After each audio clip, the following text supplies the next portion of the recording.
2, 1, and we're live.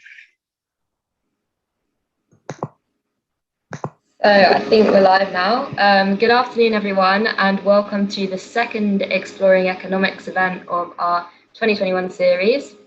I'm really delighted today to be introducing Professor L. Randall Wray, who will be talking to us about one of the currently most highly debated topics in the economic sphere, understanding pandemic response, the modern money theory perspective. So before I introduce Professor Wray, a brief background to Exploring Economics. So we are a cross-Whitehall network, and we're a group of volunteer civil servants that aim to increase the accessibility and understanding of economics and government, and also encourage and raise awareness of a plurality of economic perspectives in decision-making. So we send out a newsletter every month with events, details of our discussion groups, blogs, and all sorts of other exciting things. And so if you want to subscribe, we'll post the link in the chat, and those come around monthly. So now I'd like to introduce our speaker, Dr. L. Randall Wray, Professor of Economics at Bard College in upstate New York, and Senior Scholar at the Levy Institute, also at Bard. His current research focuses on providing a critique of orthodox monetary theory and policy, and the development of an alternative approach. He also publishes extensively in the areas of unemployment policy and, more generally, fiscal policy. So Randy was a student of the late financial economist Hyman P. Minsky, who many of you, I'm sure, will have heard of, and completed his PhD under Minsky at Washington University in St. Louis. Randy's most recent book is A Great Leap Forward, Heterodox Economic Policy for the 21st Century, published, I believe, last year. But he's also the author of a number of books on themes related to theories of money, heterodox economic policy, and the relevance of Keynes' general theory to our world today. So, as usual, please post questions or comments in the chat. Randy will talk for about 30 minutes-ish, and then we'll take questions from the chat at the end. And that's it. So we're delighted to have you with us today, Randy. And with that, I will pass on over to you. Okay, thank you. Let me share.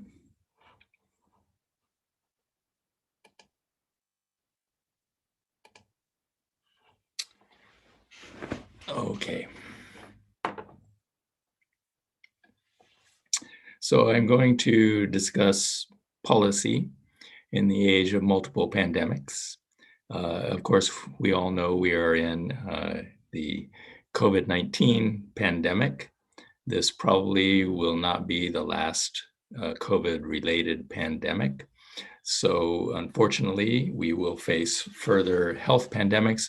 But in addition, we have the pandemics of climate catastrophe, at least in the United States, racism, forever wars, forever fires.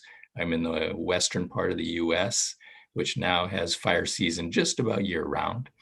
Pandemics of inequality, poverty, unemployment, homelessness, financialization, stagnation, refugees, rising sea levels. So we face a multitude of pandemics. When the pandemic hit, MMT suddenly was in the news, in the media all around the world. And the claim was that MMT had found a new way to finance a response to this, and that would be central bank helicopter money. And many people argued that we could look to what Japan has been doing for some time, which is supposedly taking advantage of its helicopters. But we were warned that MMT is only for a crisis. We need to be very careful because it can be very dangerous. It can be highly inflationary, and we could drive our economies into Zimbabwe land. But we're in the age of multiple permanent pandemics. The crises will not end. Second, MMT says there's only one way modern governments spend, and that is through central bank credits to bank reserves, and banks credit the deposits of the recipients of the government spending. This is not a policy recommendation. It's a description of the way things work. There's nothing new about this. This is the way it has been done for many, many decades. Now, to understand that, I'll go into the way things actually work, but first I want to address how most economists view government spending. In normal times, we tax and then spend the tax revenue. Limited borrowing may be okay in a recession, but we have to worry about sustainability conditions, and the usual one that is trotted out is that you need to keep the growth rate above the interest rate. Otherwise, you can get into a debt death spiral where increasing government spending slows the growth of the economy while pushing up the interest rates. So you will get into this position, and then the debt service will explode, which causes the debt ratio to explode.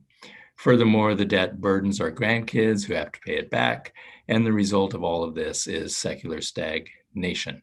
The alternative to borrowing is supposed to be printing money, but that causes inflation, so we must try to avoid that. Back in 1974, Paul Samuelson, who wrote the textbook that most people used in the post-war period, he was interviewed by Mark Blaug, and you can find this interview on the internet if you want. And I have a long quote there in blue, which I will not read, but to summarize, what he says is that the necessity of balancing the budget, whether annually or over the course of a cycle, is the old-time religion that we use to scare politicians and the population so that they will behave themselves. We know that this is not true, okay? Ben Bernanke, when he was chairing the Fed, during the global financial crisis, the Fed spent and lent $29 trillion. He was called into Congress. He was asked, is that tax money that you're spending? And he said, no, it's not tax money. We simply use the computer to mark up the size of the account. It's just keystrokes. Now, he was talking about central bank spending and lending, but as I will explain in a minute, the same is true for Treasury spending. It's all keystrokes. Chairman Greenspan, when he was the head of the Fed, was asked about the supposed unsustainability of our Social Security system, that it will bankrupt the government. Greenspan responded, the United States can pay any debt it has because we can always print money to do that. So there is zero probability of default. Now, I don't like the term print money because it is all keystrokes, as Ben Bernanke said. So what's the MMT approach? You spend, then tax. When you go to a magic show and the magician pulls a rabbit out of the hat, we all pretend to be surprised, but we know that the magician put the rabbit into the hat. He cannot pull the rabbit out if he has not put it in. The same is true of tax payments. Taxes are paid by debiting bank reserves.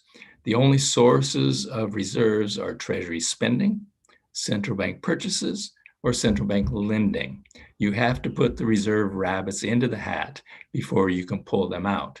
Now, I know that this will sound very surprising to those who have not studied MMT, but almost all listeners have had a Principles of Macroeconomics course, and you were taught that you have to have injections first to create the income that can leak out of the circular flow. So you were taught that investment creates the income that can be saved. And by the same token, government spending creates the income that can be taxed. So this is the injections, leakages approach, which leads to the same conclusion, that you've got to put the income into the economy before you can pull it out through tax payments. Now, if you focus on the national currency, money entries are denominated in the national currency's money of account. We measure financial stocks and flows in the money of account. We can think of the financial system as an electronic scoreboard with keystrokes crediting or debiting accounts. Charles Goodhart in 1996 began writing a series of papers asking the question, why do we observe the rule that each nation has its own currency? I'll give you his answer in just a second. In the United States, our Constitution gives to Congress the sole right to create the currency. But Minsky argued anyone can create money. So I want to distinguish between money and money things or money records. The nation states choose the money, that is the money of account, but anybody can issue money records, which are debts denominated in that money of account. So the way that we look at money is that it's a state monopoly in the sense that the state alone can issue the currency and the state chooses the money of account. We then have a hierarchy of IOUs that are denominated in the state's money of account. These are records of debts. Back when I first started teaching in the early 1980s, I would ask my students, what backs up our money today? And the majority would raise their hand and say gold. Now that wasn't true even in the early 80s. We had gone off gold in early 1970s under President Nixon. So I would pull out of my pocket a US dollar and I would read to them what it says. This note is legal tender for all debts, public and private. Canadian dollar, this note is legal tender. Australian dollar, this Australian note is legal tender. Okay, and so it looks like, well, maybe it's the claim by the government that it's legal tender. And then I would pull out a UK £5 note. And there's a picture of the Queen. I know you all are familiar with this. And she says, I promise to pay the bearer on demand the sum of £5, which means if you took a £5 note to the Queen, she would give you another £5 note or some total of coins that would equal £5. So many people say that our modern money is a fiat money. Okay, we argue that it's not strictly a fiat money. It's not because the sovereign says this is a dollar or this is £5. It takes more than that.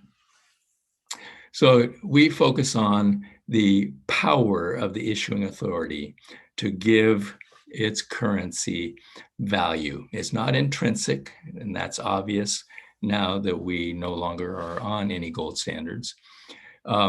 So the money is issued as a record of debt, as a promise to redeem. So Goodhart's answer, why do we see as the normal rule, one nation, one currency, around the world today, but as far back as we can go all the way to Babylonian times? He argued, separate currencies is not a coincidence. It's tied up with sovereign power, political independence, fiscal authority. This is why when a new nation is formed, they choose their own currency. When the Soviet Union broke apart, each of the former members chose their own currency. It's part of sovereign power.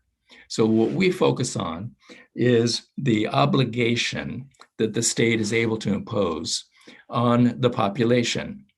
In the past, it was mostly fees and fines, sometimes tribute, sometimes tithes, but today it's mostly taxes. So they impose a tax liability that is payable in the state's own money thing, we call it currency, or money record. And when taxes are paid, both the taxpayer and the government are redeemed. The taxpayer no longer owes the tax, and the government's liability, its currency, is returned to the government, which of course is what revenue means.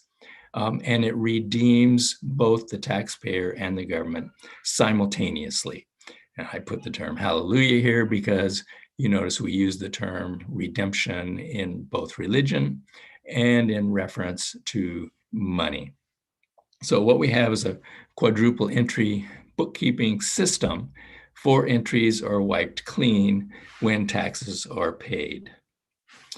I want to just briefly talk about the research of Farley Grubb, who's the foremost authority on American colonial currency, because this drives the point home much more clearly than looking at the modern system, because now we have 2 degrees of separation between the sovereign and the taxpayer. So in the American colonies, the governments were prohibited from issuing coins. For obvious reasons, the crown did not want them to issue their own coins. The crown wanted them to use the crown's coins. Paper money was something of a loophole. Paper money had been used in China, but this was the first major use of paper money in the West. So the colonial legislatures would authorize the issue of, let's say, 10,000 Virginia pounds and spend that currency into the economy to purchase the supplies that the government needed. At the same time, they would also pass another act that would institute and impose a new tax. The tax was expected to raise an amount of revenue approximately equal to the value of all the notes that were issued. When the notes were used to repay the taxes, they were burned. All the tax revenue was always burned. So it becomes very clear that you don't tax first and then spend. That is, you don't receive tax revenue first and then spend. You have to spend before the taxes can be paid. And when you receive the taxes, you burn it. Today, it's all keystrokes. So you are deducting entries from balance sheets. It's debits to balance sheets today. That is the modern version of burning all your revenue. So if you had a simple model, this is the way that it would operate in the old days in the American colonies, but also in Europe, where most sovereigns spent by issuing tally sticks that were then burned when they were received in tax payment.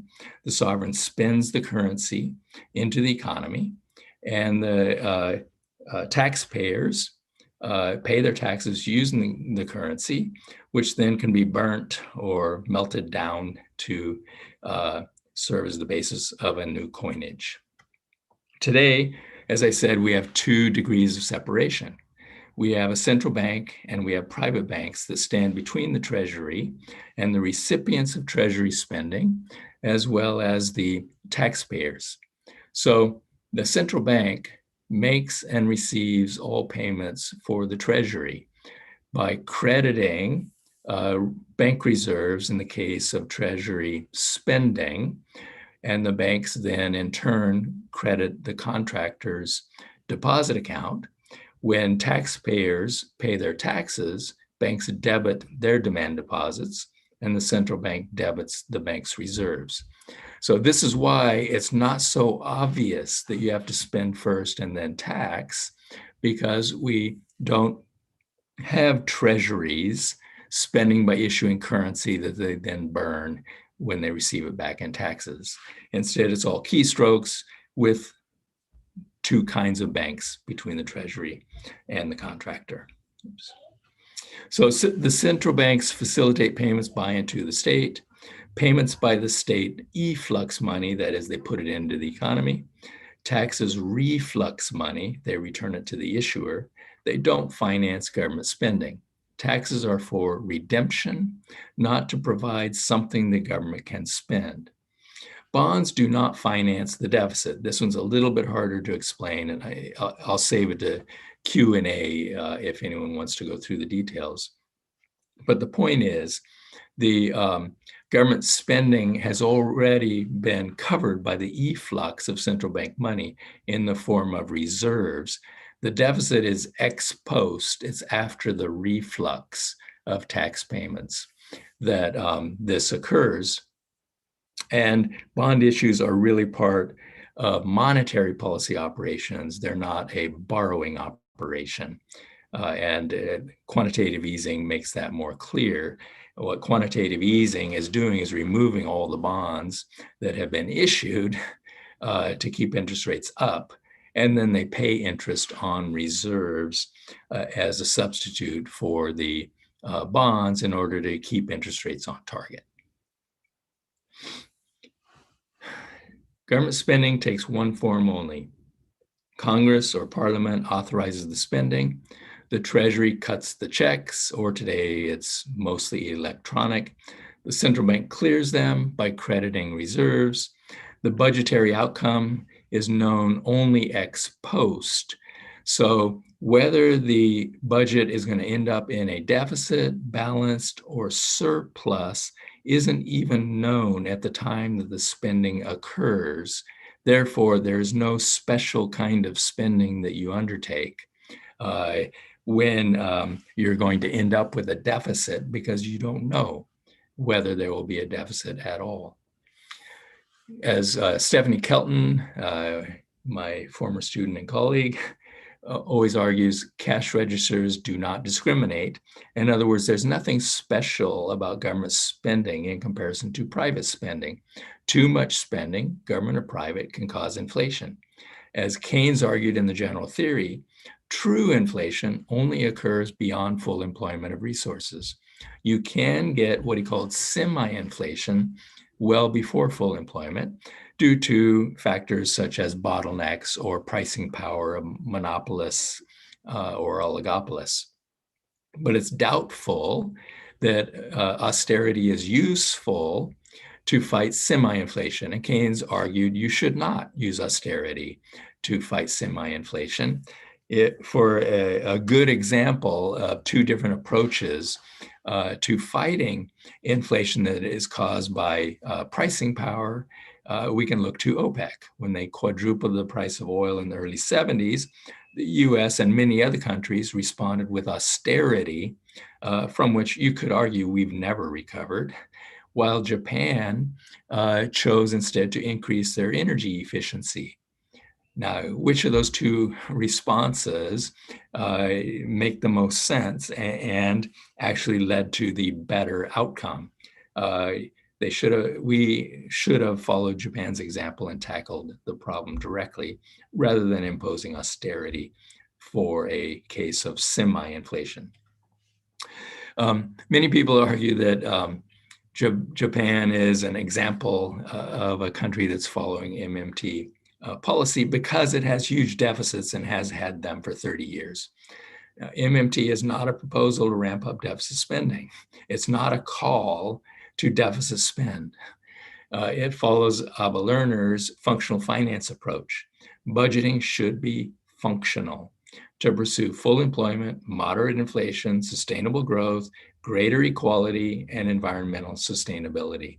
The budgetary outcome is ex post. It's not discretionary. So you don't choose to deficit spend.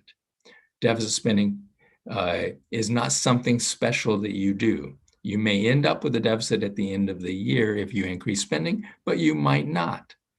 Japan has run high deficits and debt not because it's following MMT, but actually because it's doing the opposite of MMT. Still, the Japanese example is useful because it validates core propositions made by MMT concerning deficits and debt. Deficits need not lead to inflation. Japan's problem has been deflation for 30 years. Bond markets cannot force default. Japanese bonds are still oversubscribed. The market wants more of them. And bond yields largely depend on central bank policy. Issuing bonds does not push the interest rate up. Japan has had nearly zero interest rates for a generation.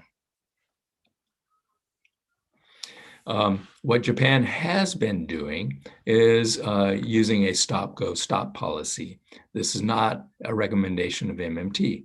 Since the collapse of its real estate bubble, it's been in and out of recession with sluggish average growth.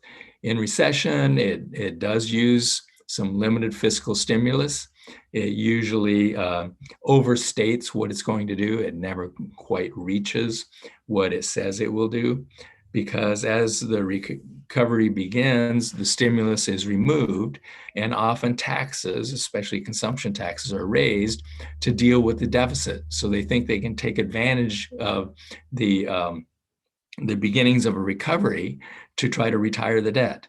This pushes the economy back into recession and the deficit climbs. So I argue that this is the usual and ugly way to produce big deficits, by never really getting your economy on a path to recovery. So I came up with some curves to explain that there are two ways that you can end up with a deficit. If we're at point A, which is with moderate growth and a low deficit, if we move into a recession, we will get a deficit the ugly way. So we can move up to point B. This is because recessions destroy tax revenue, and that will cause the deficit to increase. I could show you plenty of empirical evidence for this. This is the usual way that Japan and also the United States ends up with big deficits. On the other hand, if you're at point A and you undertook a say a public infrastructure investment program, you're going to tackle the climate catastrophe with a Green New Deal, you might increase spending and you would move to point C from point A. That would be obtaining a deficit the good way. And you are not likely to remain with a high deficit, because the rapid growth is probably going to increase the growth rate, but reduce the deficit. So you would probably move down a path like point D. And this is precisely what happens if you look at the data. So deficits are ex post, they're not discretionary. Another way to approach this is using Wynne-Godley's sectoral balance approach. So at the aggregate level, the sum of surpluses have to equal the sum of deficits, since by identity, national income equals national spending. For one sector to run a surplus, at least one other sector must be running a deficit. So we can break the economy up into different in different ways, but it's useful to break it into three sectors. A private domestic sector, a government sector, and a rest of world balance. We can further subdivide the government into the national government and state and local government. We can further divide the private sector into the household balance and the corporate balance. But no matter how we divide it up, at the aggregate level, it must equal zero. If we look at a country like the US and like the UK that runs typically current account deficits, then the government's deficit has to be equal to the usual private sector surplus plus the foreigner's surplus against your country. And my point of going through this is because once we realize that at the aggregate level, the balances have to balance, what this means is you can't reduce the government deficit in a discretionary manner unless one or both of the other two sectors move in the right direction to allow the budget deficit to go down.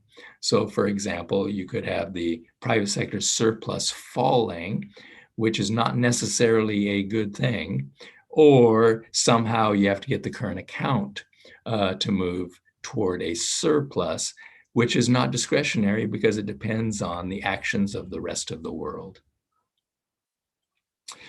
Okay, the world faces an unprecedented and immediate number of challenges. Human survival is threatened. We need coordinated and concerted effort by the richest nations because they're the source of most global production, and they have been and will remain the source of most of the environmental destruction. So the burden really is on the richest developed countries. The age of austerity has to end. We can learn from the experience of war, when government absorbs 50% or more of national production in order to see how to proceed with tackling these crises.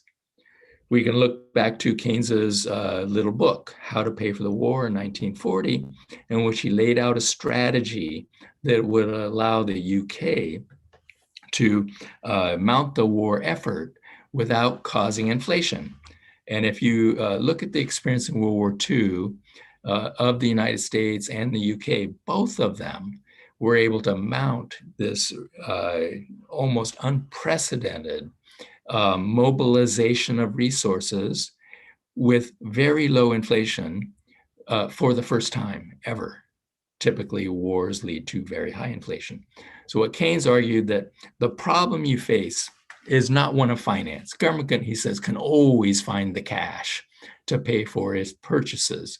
The problem comes after, because you've mobilized all of your resources. The government spending will add to people's income, but there's nothing for them to buy because the government is withdrawing resources from the private sector. So he recommended 3 principles to guide war planning: use deferred compensation to reward workers. So promise them that they will have wage and benefit increases after the war. Tax higher incomes, not because the government needs the tax revenue, but because you want to reduce their consumption. And finally, maintain adequate minimum standards for those with lower incomes. He actually recommended increasing the income at the bottom during the war. So through these methods, you can keep inflation at bay, even as you mobilize resources to deal with the pandemics. J. Fag Foster, who's an American institutionalist, said something very similar. Whatever is technically feasible is financially possible. So if you know how to do something and you have the resources to do it, you can always pay for it. Tackling multiple pandemics comes down to mobilizing the unemployed resources, shifting those already employed, and creating new ones. So how are we going to shift them? Taxes can serve a useful purpose: postpone consumption, patriotic saving, which was used during the war, rationing and regulations also were used during the war. The spending then allocates resources as desired to achieve the public purpose. So let me conclude. How are we going to pay for a response to these multiple pandemics? No change in procedures is required. Just authorize the spending, and the central bank and treasury already know how to finance it. You don't need any special procedures. The ultimate constraint is resources, not finance. And let me just say, we have done some preliminary estimates of the resources needed to implement a comprehensive Green New Deal that would tackle several of these pandemics, not just the climate pandemic.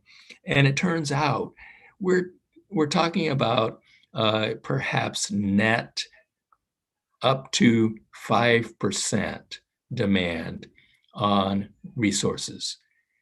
Nothing like 50%, which is what we did in World War II.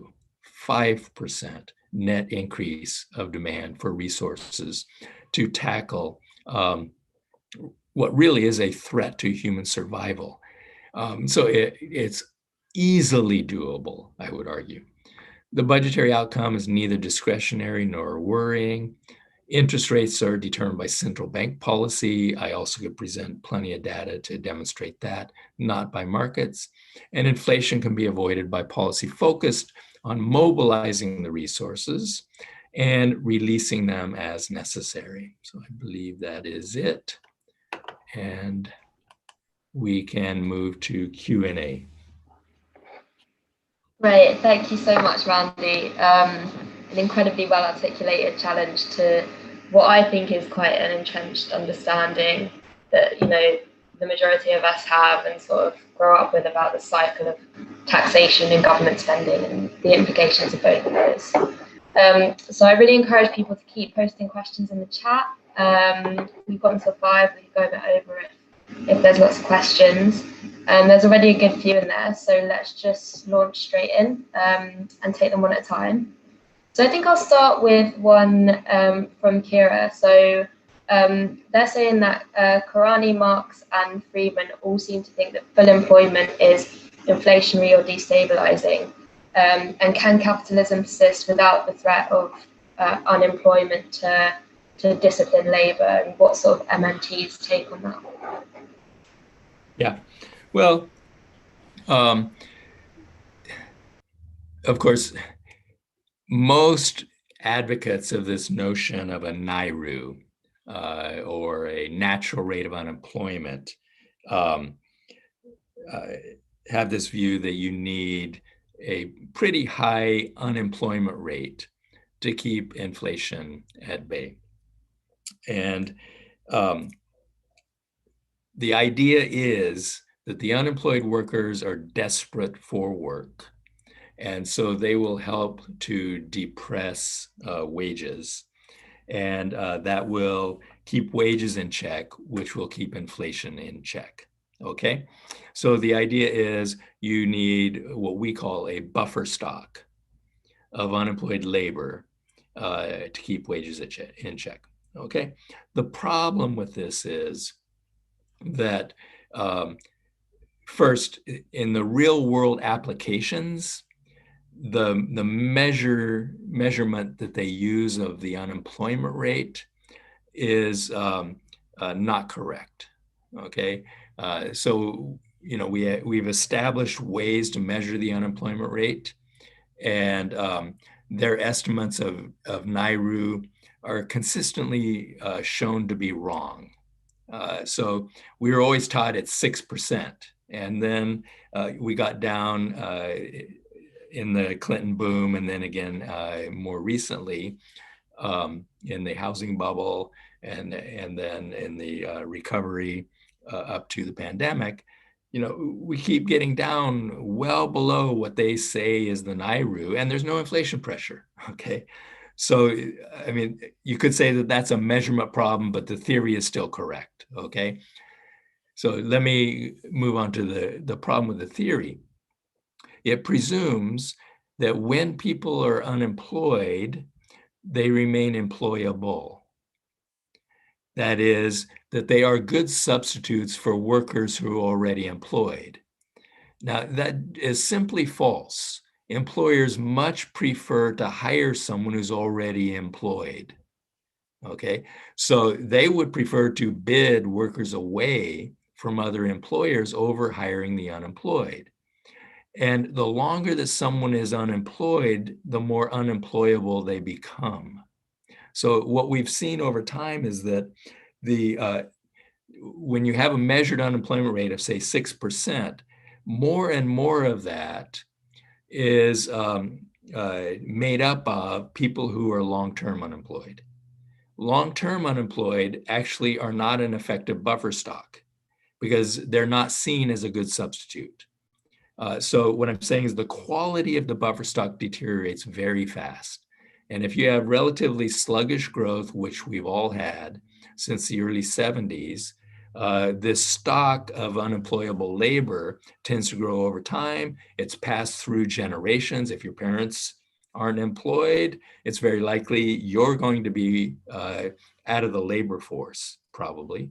So they don't really even do the job of keeping wages down. We argue there's a much better buffer stock, which is an employed buffer stock. And so our proposal is job guarantee.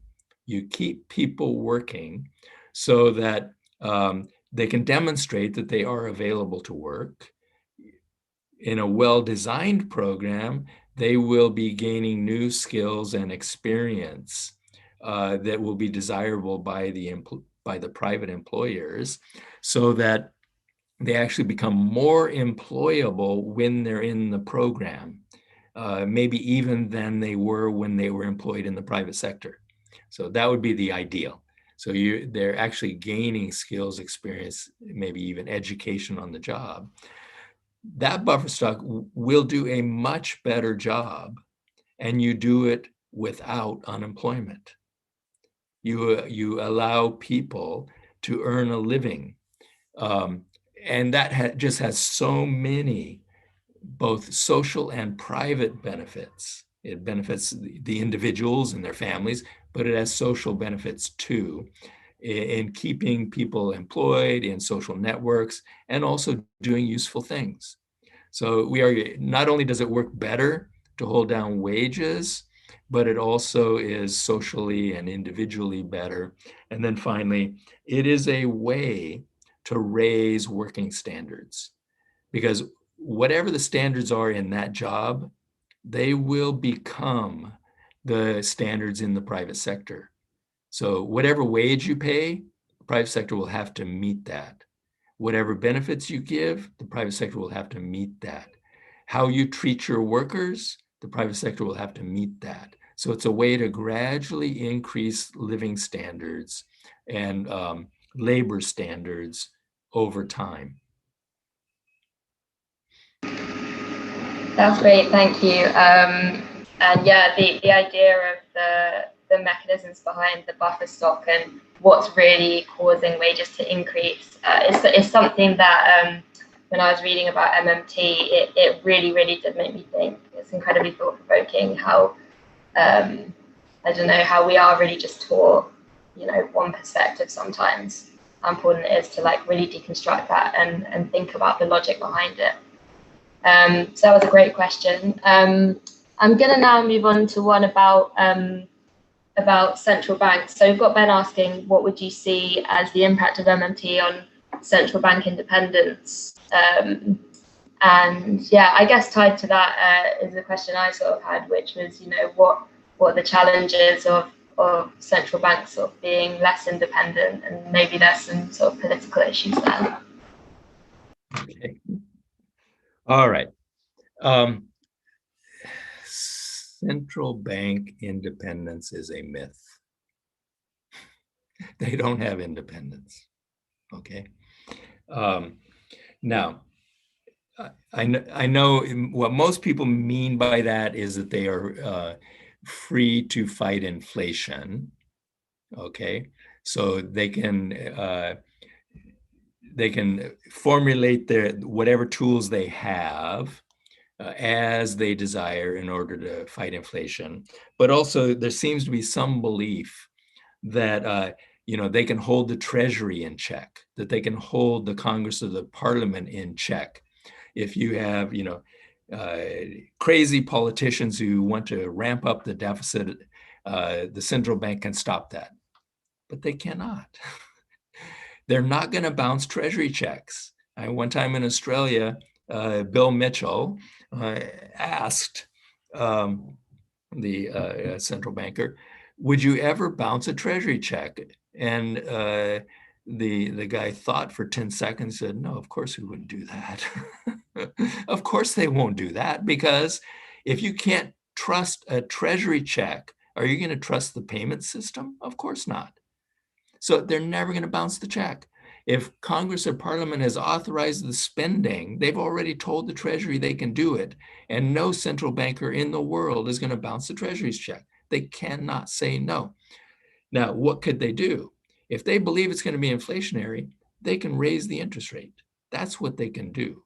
Okay, so we do give to them most of the time the independence to set the overnight interest rate target. Okay, now does that actually fight inflation? I don't think there's any good evidence that is true. They can raise the rate to try to fight inflation, and they can lower the rate to try to increase inflation, which they've now been doing for 20 years in the West and 30 years in Japan. And they completely failed. Completely, utter failure. They cannot get the rate up.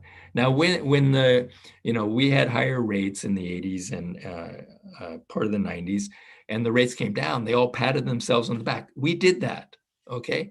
But it's much more plausible to believe that it was China and India that did that, okay? Bringing 2 billion people into the market economies with lots and lots of low-paid workers did much more and I think really was the cause of the disappearance of inflation. It is gone, it's disappeared, it hasn't been here for a generation, it's not coming back, okay? Unless we shut them out of global markets, which we're not going to do. So inflation is gone. The interest rate is not a tool anyway to fight inflation or to increase inflation. So I think that the whole thing is a myth. So if we get back to the question, should the central bank be independent to set the interest rate? I don't think they are. I can't see any good argument for that, because the interest rate is even by the admission of central bankers, is a very blunt instrument. I mean, they've always said this. It's a very blunt instrument. And it takes a very big interest rate increase to have much impact on borrowing and spending. So the conventional wisdom is that it takes 400 basis points. And maybe it takes more than that if you have a lot of, let's say, enthusiasm in the markets. If you believe house prices are going to rise at 15% per year, it takes a very high interest rate to cool that down. So it's a blunt instrument, and I think it mostly works by causing insolvency, by creating financial crises, which is what Volcker did when he raised the rate above 20% in the United States. So eventually it worked, but by causing a financial catastrophe. So I think we ought to take it away from them.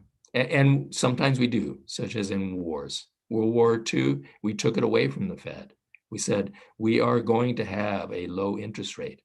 Now, fortunately, central banks right now, I think, have come to their senses. And I think they're going to be much less active. I think that they're going to need to see very strong evidence of strong recovery before they raise interest rates, because I think they have learned a bit over the past 30 years that they have been too active, much too active from Greenspan forward. And I think they're going to be much less active now. So they're a little bit less of a threat. But the only bond vigilantes we face are the central bankers. That's where they sit. They're all sitting in the central bank. Great answer. So changing tack a bit, Stephen's got a question. How do the implications of MMT apply differently to countries that don't issue or borrow in their own currency, so Eurozone, many developing countries? Well, we've been warning from the very beginning of the creation of MMT that the EMU was a very dangerous experiment that was not going to end well. When Godley came to the Levy Institute, and he was one of the earliest, issued the earliest warnings as early as 1992 about what was wrong with the setup. And he said, giving up your own currency reduces you to the status of a colony. Generally, countries don't voluntarily become colonies, but in this case they did. And we see who they became a colony of, which is Germany. So they voluntarily gave up their currencies in order to become colonies of Germany, and it did not work out well, exactly as we predicted. It is a huge problem. Now, it's not quite as bad because there is the ECB, and there is some kind of feeling that they need to protect one another. If you take say a developing country that gives up its currency and dollarizes, the US is not going to feel the same way as the ECB feels about, let's say, Greece or Italy. The US just plain is not going to do anything for them when it goes bad. So it's even worse for the dollarized countries. Many countries get into problems even when they keep their own currency And that is because the governments issue debt denominated in dollars or another international reserve currency. And that commits them to delivering a foreign currency, which is a very dangerous thing to do unless you're assured you're always going to have a big inflow of the dollars. Or trying to manage your currency is a dangerous thing to do. George Soros kept trying to teach countries lessons about doing this, right? Even the UK. George Soros taught the UK a valuable lesson, and they decided to float, and they decided to stay out of the euro. Both good decisions. China is managing its currency, but it has had a very strong flow of dollars inward. So it has not been dangerous. At some point, China will float, I predict. So you have to be very, very careful at either adopting a foreign currency, pegging to a foreign currency, or issuing government debt in a foreign currency. All of these can be very problematic. Great, thank you. We've got a question here from Mariam, which is more about, like, you know, the risks of excessive public debt. So she's saying, if the government follows MMT, how can they safeguard against these risks of excessive public debt? And then she follows up by saying, we've seen that excessive debt can seriously hamper countries, for example, Greece, in recent years. Okay.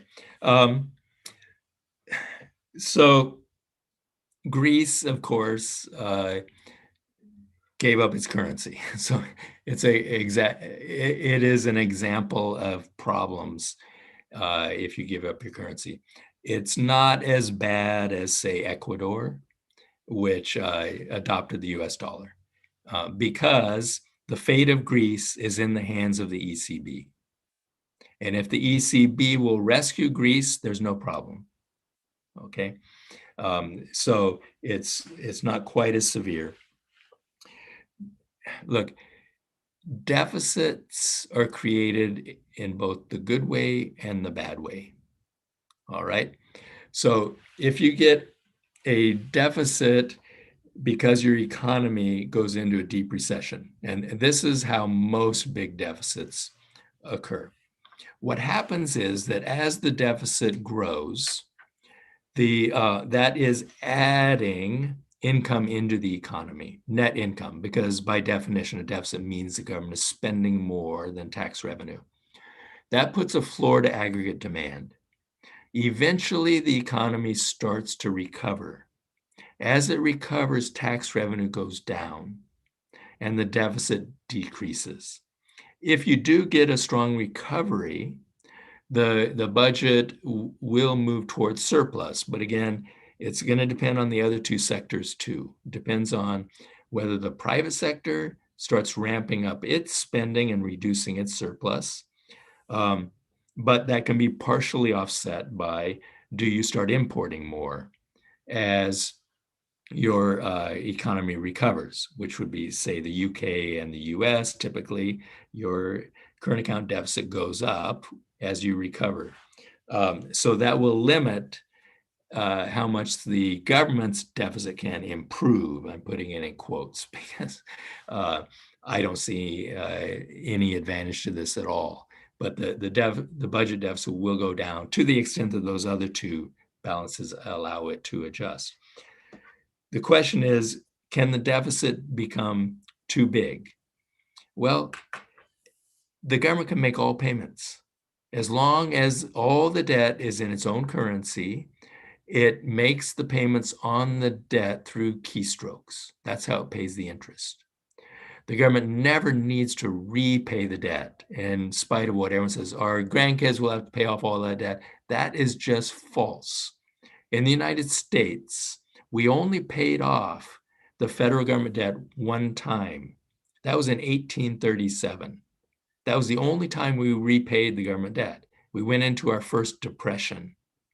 Then we started running deficits, and the debt has never been retired since. Okay, so for 200 years, we've never repaid the debt. It has grown. It has grown at a little under a pace of 2% per year relative to GDP. So it's not just growing, it's growing relative to GDP, okay, for 200 years.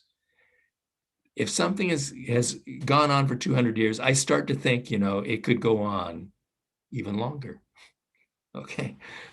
So there is no end in sight. It can grow forever, okay? It can grow even relative to GDP. Now, what people worry about is the interest payments on the debt.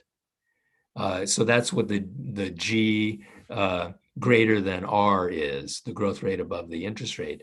Because otherwise what happens is that the government spending on interest can grow faster than the economy is growing. And so people worry, well, if you carry that to infinity, it could be infinite. Government spending on interest could be infinite. So as a mathematical exercise, yes. As an economic exercise, impossible. Why? Because that interest income is being received by the non-government sector, okay? And a lot of it's going to be spent, which is going to increase the growth rate. So as the government spending on interest is received by people, they start spending, the growth rate goes up, the growth rate is going to go above the interest rate, okay? So the economy will boom. The problem isn't that the government is going to run out of money to pay the interest. The problem could be that you fuel growth at a pace that is inflationary. So again, it's not that you can run out of money, it's that it can be inflationary. And the solution then is to lower the interest rate. We have perfect discretion over the interest rate. So what you do if government spending on interest is so great it threatens inflation, you lower the interest rate. How low? How low can you go? Well, obviously you can do zero. We've all been doing zero, and now they're experimenting with negative. Okay, so you go to negative rates. It's almost like the way that we sort of like naturally think about these things is we take the logic to a certain level and then we kind of stop. So we just say, okay, we're in debt, it's bad. And then we're like, oh no, but maybe it's not bad if, our growth rate is bigger than our interest rate, but then we stop there. And I think following that logic through in terms of, but what are the actual implications of being in different scenarios? Like what's gonna cause inflationary pressures? It's just about taking that logic a little bit further. Okay, so we've got a great question from Ben, and it ties in with another one as well. So it's sort of about global currencies, I guess, and what your take is on these. So the questions are from Ben. He's saying, would you be supportive of an IMF reserve currency, i.e. the Bancor that Keynes proposed? And sort of linked, I guess, Cameron is asking, so he says, at the beginning, you framed currency in terms of political sovereign power. What would your take be on the development of global digital currency? Okay. Yeah, so Keynes's proposal is appealing, okay? Of course, he didn't get it through. The US vetoed it. They said, we're not going to do that. The likelihood that the US and China are going to agree to submit themselves to an international body that is going to impose conditions on them, I think it's just implausible. I cannot see, we couldn't do it at the end of World War II. I can't see any possibility of this being politically viable, because it does require submitting yourself to some kind of authority. And so Europe tried to do this with the ECB. They all submitted themselves to the ECB. There are a lot of people who regret this decision. Okay,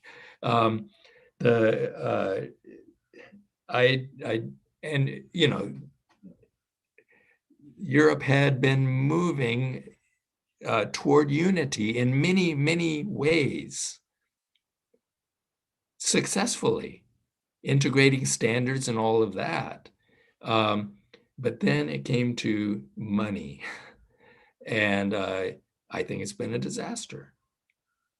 And I think that there is a lot of regret. So I just don't see this happening. I think that the best that is politically feasible is to move toward floating rates. Okay. Now on the Bitcoin, things like that, money is already electronic. So some people see this as something new. It's already electronic. It's keystrokes. And maybe there's something appealing about some of the technology to guard better against hacking. So we need that. So hackers have actually gotten into central banks. Okay, this is a problem. And I think that so central bankers are worried about that. And so we're going to move in the direction of better protection, and maybe we've learned things from Bitcoin that will be useful. There's also a worry about privacy. On two sides, that maybe there's too much privacy, and so we have lots of illegal activity. So we would like to get control over that. But on the other hand, there's the worry that as we move more and more to electronic money and say eliminate paper money, then there's no privacy in your transactions. So one of the good things about paper money is good and bad. I'm not trying to defend illegal activity, okay? Good and bad. That there is privacy. If you want it, you can use paper currency. So it comes with costs and benefits, I think. Our private monies that are not denominated in a state's currency going to play a big role? On that one, I'm doubtful. If we go back in history, there have been some experiments, but for the most part, transactions are denominated in some state's currency, and contracts are enforceable in some state's court system. I think both of those things are really important. So denominating things in Bitcoin, which is no state currency, and questionable whether states are going to enforce contracts in Bitcoins, okay? I think that you would need that in order to have lots of transactions in Bitcoins. So, when you write contracts, when these are big contracts, you state what court it's going to be enforceable in, okay? Often it'll be the UK or the United States, a place where you trust the court system. So I think you need that. Great. So we are 5 minutes over time. There's a couple more questions, and Randy's kindly agreed he can stay on for a little bit longer. But I think in case there are people that have to shoot off, I'll just quickly mention our upcoming events. So we've got Diane Elson coming to talk to us about the caring economy on the 18th of March. So Gary Dinsky was referring to the caring economy in our last event. So I think that should be a really interesting and topical event. So that's at 4 p.m. on the 18th of March. And then we've got Katerina Pistol coming on the 24th of March, also at 4 p.m. to talk to us about law and inequality. And again, we'll put these links in the chat. You can also access the YouTube videos after the events. They're recorded. You just need to make sure that you save the link, or that you find the video via the link. So yeah, Randy, if you don't mind, but I might just put these last two questions together. I think they're quite good ones to finish up on. So we've got Francesca asking, what are your views on full reserve banking? And last one from David, and he says, what do you think of Friedman's quote that inflation is always and everywhere a monetary phenomenon? Okay, so on the first one, so we've developed a payment system that was based on commercial banking. And the idea was that commercial banks provide the funds for the production process. So the loans are created so firms can produce output, so they can pay their wage bill and pay for the supplies that come in. So as they are producing, deposits are being created in the accounts of the workers, which they then use to buy the output. So, basically that's commercial banking and the basis of our payment system. So banks make loans, creating deposits that circulates the output that is being produced from the loans. So this was called the real bills doctrine. It never was that simple, and banking was never really limited to that. But it's not a bad description of the way conventional commercial banking operates, and still does operate if you leave out the top dozen global banks who don't do that, okay? Who have financialized everything and keep crashing our economies, okay? Now everyone's mad about that. They're mad about the financialization and what the firms like Citibank and Goldman Sachs have done to us. Serial bubbles and crashes. And so they say, we need to stop them. And the way we'll stop them is by requiring 100% reserves. Okay? I think it's far better to focus banking on commercial banking and to just stop the biggest dozen banks. Shut them down, break them up, get rid of them, prohibit it, prohibit the financialization that they've been doing, and let banking proceed as commercial banking. Because if you say, okay, banks have to be 100% reserve, they can only hold government bonds or deposits at the central bank, then who's going to provide the lending that firms need to pay their the working capital expenses? You've got to create something else. People think that the second reason why we want to do the full reserve is it makes banking really safe, because the depositors will have their deposits in banks that don't hold any risky assets at all. But this really is not a problem once we have central banks that act as lenders of last resort and treasuries that provide deposit insurance. So the global financial crisis, there were runs on the financial system, but there was no runs on banks that had insurance. So we've already solved that problem. Deposit banking is safe as long as you have central banks and you have deposit insurance. So I think they're focused on the wrong problem in the financial system, which is the runaway big banks.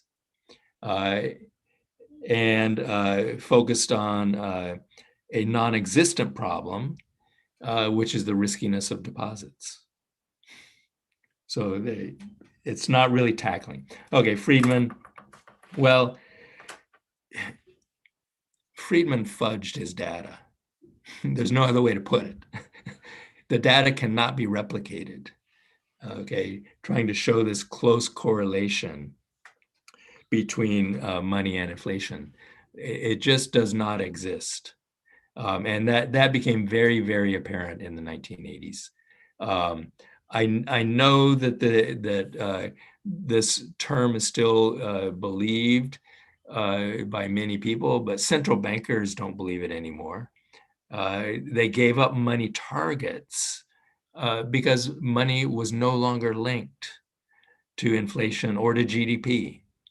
Okay, so I mean they tried change from M1 to M2, but no, the monetary aggregates are just not linked to the flow of spending, nor to the rate of inflation. So I think nobody who studies the data believes this anymore. It's amazing how these narratives like continue to persist even when it's basically accepted in the academic or central banking world that it doesn't hold anymore. Astounding. But that is all the questions, and that's all we've got time for today. So thank you so much again to Randy. That was an absolutely fascinating talk. And thank you to everyone for joining. And I hope to see you at our upcoming events. Okay, thanks So much. Bye.